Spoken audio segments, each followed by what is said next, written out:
I'm Rob Licuria, Senior Editor at Gold Derby, here with Hayden Christensen, who stars in the limited series Obi-Wan Kenobi. Hayden, how do you wrap your head around how significant a pop culture icon Darth Vader is, and consequently how significant a moment it is for you to reprise your role as the Dark Lord? Yeah, I don't know that you fully do. It was such an iconic character ever since I was a little kid, and getting to play this role was really just the opportunity of a lifetime. But yeah, I don't know that I could ever fully sort of get my head around how sort of big it was, just because it didn't really sort of serve my purposes as an actor and trying to just figure out how to play this character. But it's definitely a great character to get to play, and getting to come back all these years later and do some more with him has just been a phenomenal experience. Yeah, director Deborah Chow explained the genesis of bringing him back and saying that the decision wasn't really made lightly. So after the creative team approached you to bring him back, what was your immediate reaction, and was there any hesitation at all? No, I was immediately so excited to get to come back. Zero hesitation.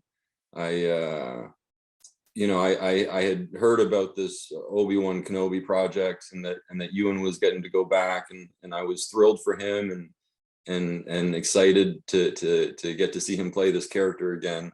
And then when I got the phone call saying that they wanted to have me back too, I was over the moon.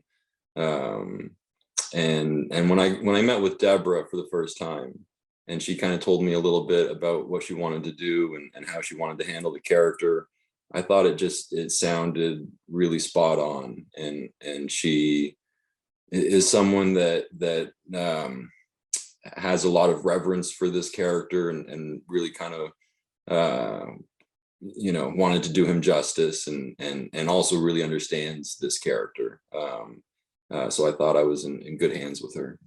Yeah, I and so many of the fans really felt the same way, that it's just the people behind these series, particularly like Obi-Wan, really love the franchise and love the universe, and I'm so grateful for that. I'm so grateful for you as well, for being able to come back so like enthusiastically. So then I'm wondering, when you're preparing to get back into this character, it's been a while since you played him. Were you surprised at all at yourself, or did the process pretty much match what you were expecting when you went through that journey, so to speak?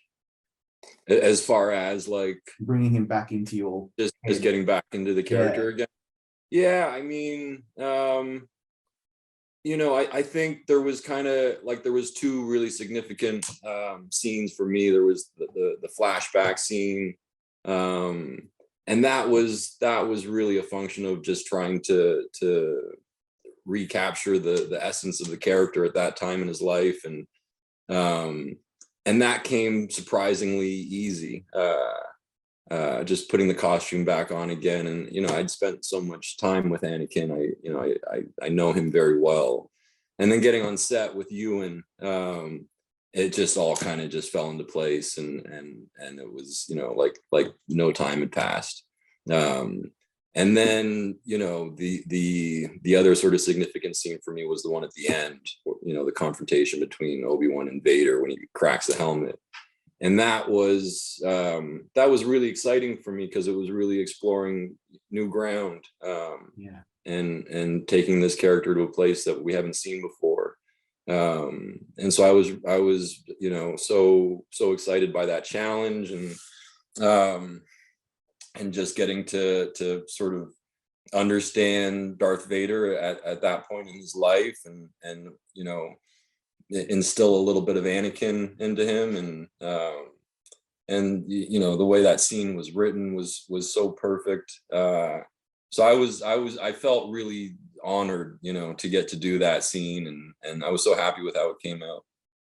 Yeah, I want to talk a bit more about it because that was the emotional highlight of the whole series for me and so many others. In episode 6, I thought it was like just a 10 out of 10 in every way that it was put together, Oh, oh. especially like a teary-eyed Obi-Wan apologizing to Anakin for everything and Anakin responding with half that mask cracked off.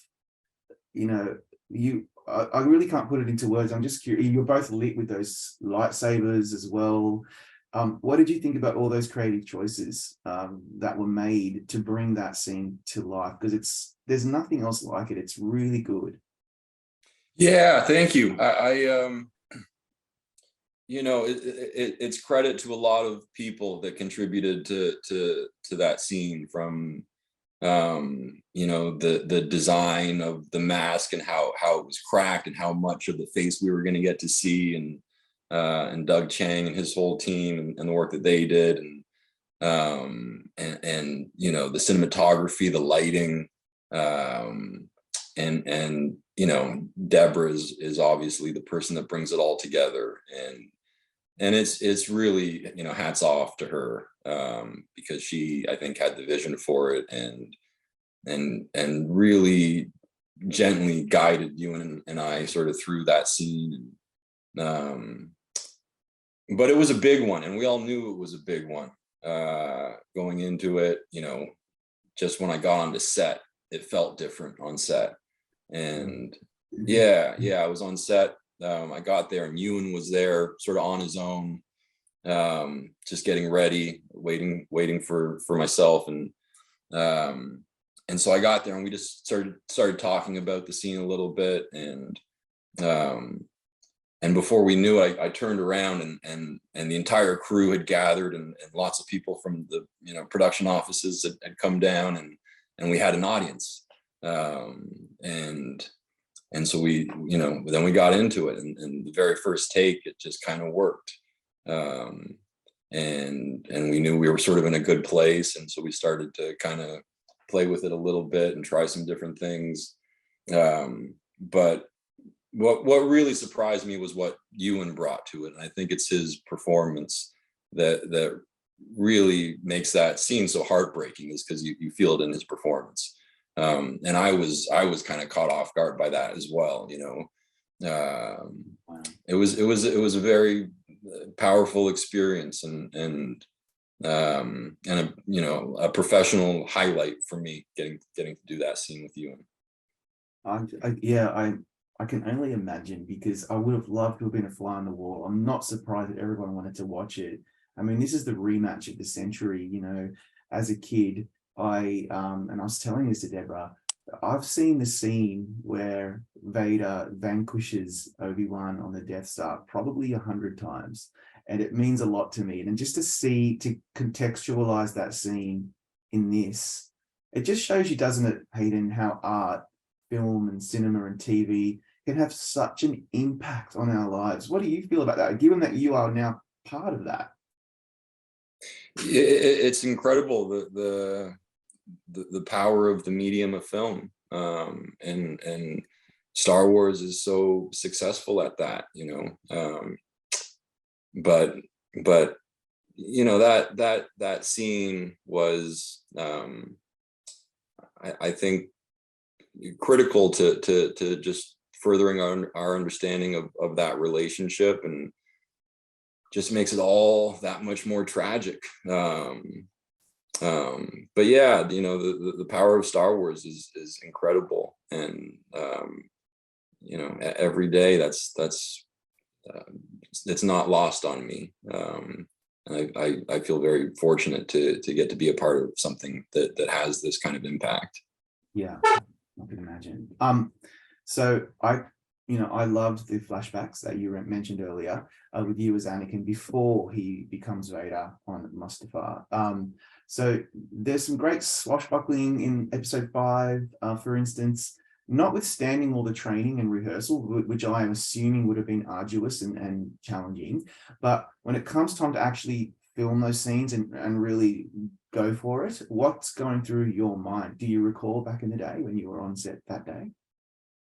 Yeah, it was really just a lot of fun. I gotta say, getting to swing a lightsaber is just good fun. You do a lot of work in the preparation, and learning the fight is also so enjoyable.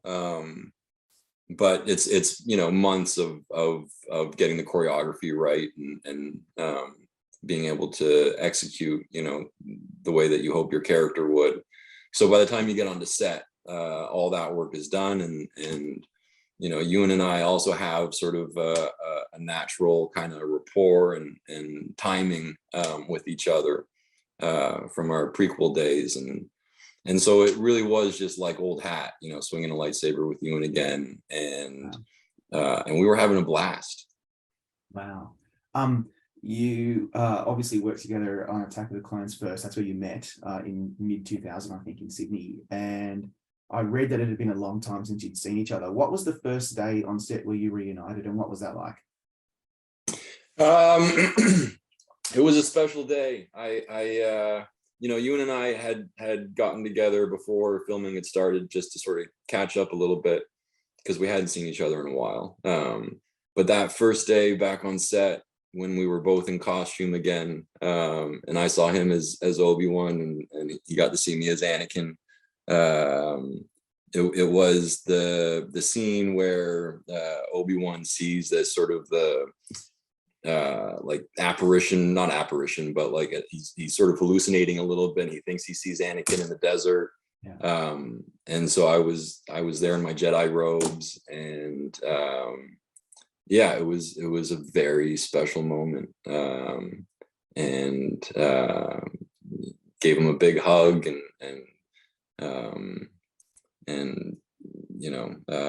it's something that I'll remember for a long time. What do you most value about Ewan creatively as a scene partner? He's just so good at what he does.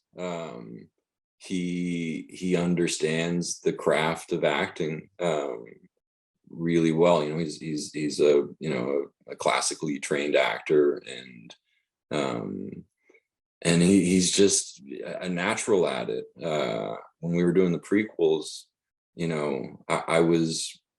I was so excited that I was going to get to work with Ewan McGregor. I was a huge fan of his, and every day on set, it was a learning experience, just watching him, go about his performance. And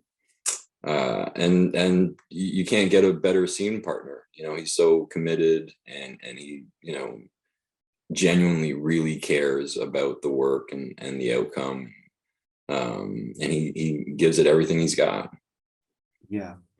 I want to talk a little bit more about fan reaction, because all of my friends, family, people in the industry that I know, whenever we talk about Star Wars generally, there's there's a renaissance, I suppose, of appreciation, admiration, and respect for what you were able to bring to this character.